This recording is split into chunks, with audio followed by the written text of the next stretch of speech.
You are in a sea of sameness. There are many different business development reps, account executives, or sales leaders selling the same type of products or service that you're selling.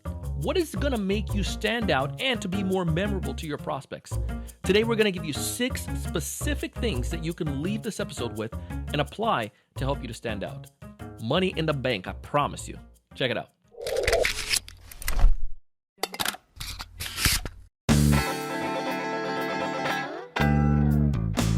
Hey, everyone. Welcome to another great episode of the Sales Evangelist Podcast.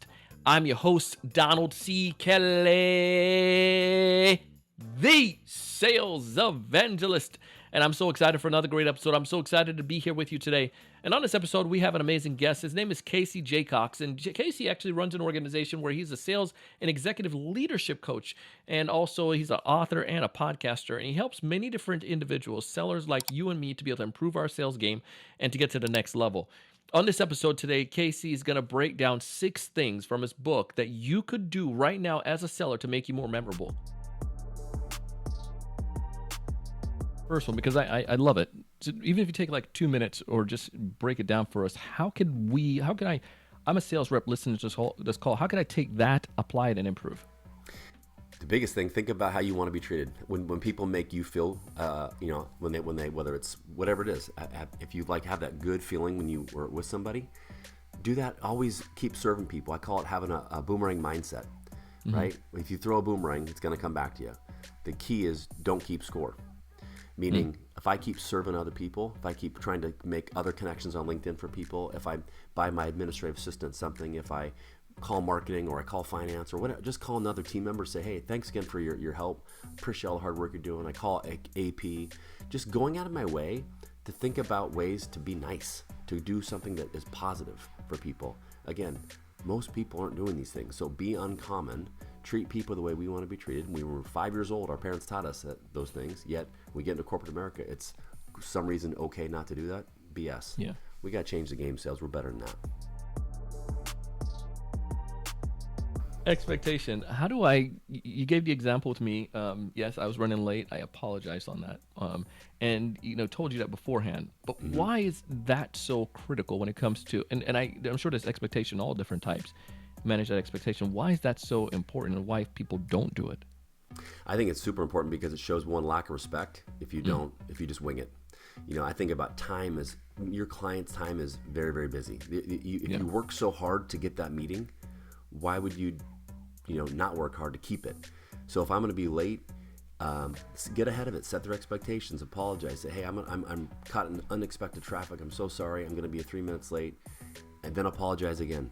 Right? I found whenever that happened, people at least were more understanding of that. When you're providing a service, people want their expectations always set. They want to know, am I getting what I asked for? Am I paying what I'm supposed to be paying? Is the service what I'm doing? When we do those things step by step by step, which I talk about in that chapter very specifically with other stories. Yeah. People, again, back to that Maya Angelou moment, you're going to make people feel like, man, I really appreciate how he or she treated me. Let's talk about listening. Talk to me about that one. How is this? You gave an example with listening versus hearing, but I'll go a little deeper with this. I think listening is just one of the most amazing gifts, right? When someone makes you feel like you are the most important person in the room, when you're the only person left on earth, they're looking deep in your eye, they're asking follow-up questions. Right? I think about it as a golf analogy. There's 18 holes. The front 9 is all about that prospect. We're just going to keep asking questions, listening by them. We're not even going to talk about ourselves until the back 9 because we haven't earned the right yet. So when we are listening, it is not only does it allow the gift to the prospect or the client, but also it's a gift to yourself because you're just gaining all that knowledge, which goes right into documentation, which we'll talk about in a second. That allows you to ask questions because sometimes sellers, they think about, I have to make that perfect pitch. I have to ask. And in my mind, the best sellers are curious storytellers. They ask great questions. They share stories of where things have happened before successfully, but they're making it about someone else. And the only way we can do that is by listening, right? And then, when you learn about those key things about your prospect or that person you're meeting with internally or externally, when you show them that you ask a question about what you heard before, you make yourself memorable. right? Most sellers aren't consciously competent to be thinking about these things. They're just showing up and winging it. And I'm saying, man, let's slow down to go fast. And listening is a very simple thing you can practice, but it'll dramatically impact the relationships you have in your life. What else do I need to do? What's number 4? Documentation. The CRM, obviously we all know the different tools out there. I loved using a CRM because it made me look way smarter. And I talk about a failure. I talk about a story where early in my sales career, client told me to call on a certain date. I forgot. And I followed up with the client. The client's like, Casey, you were supposed to call last week. I already did the deal with someone else. And you want to talk about a punch in the you know what? And I was like, I promised myself I'll never let that happen again.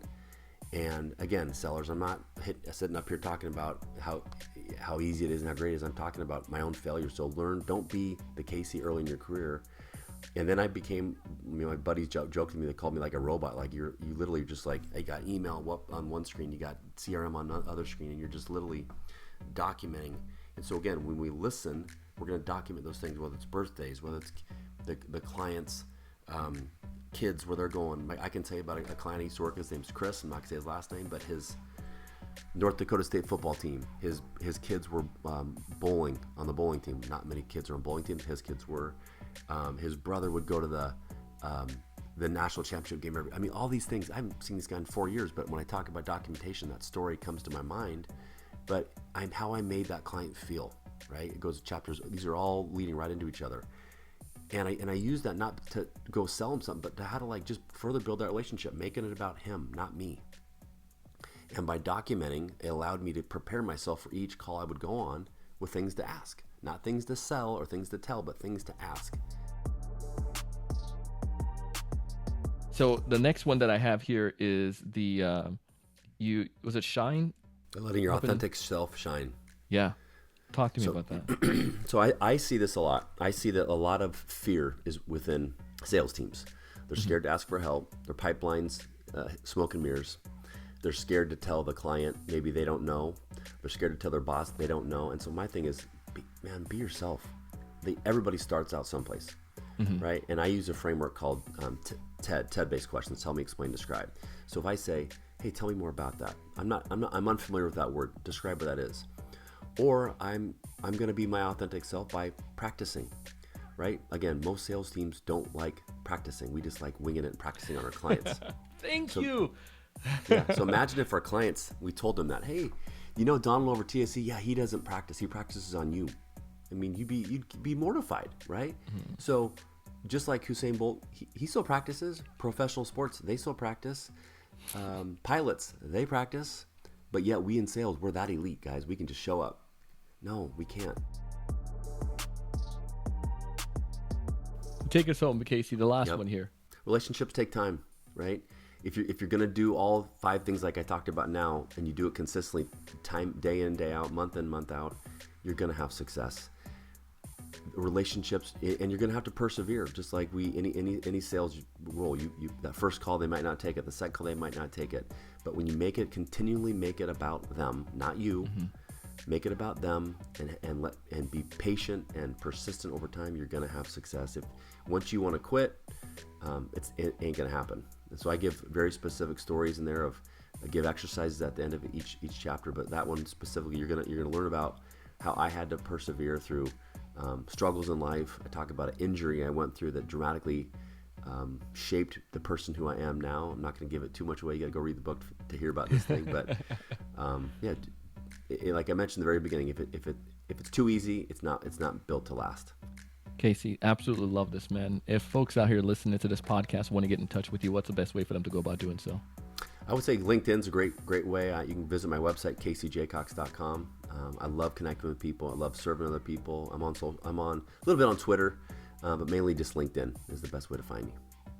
That was Casey Jaycox. And if you haven't connected with him yet, go ahead and connect with him. Tell him that you heard him on the Sales Evangelist podcast. with Donald C. Kelly.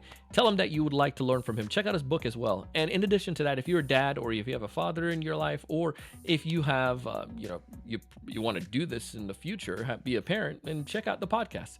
It's an amazing show, and Casey's going to have me on as a guest, so you'll get a chance to hear me if you subscribe to that show. As always, I want you to thrive and succeed. I want you to find more ideal customers. I want you to know what to say when you reach out to them. I want you to close more deals. But most importantly, I want you to raise your level of thinking and go out and do big things.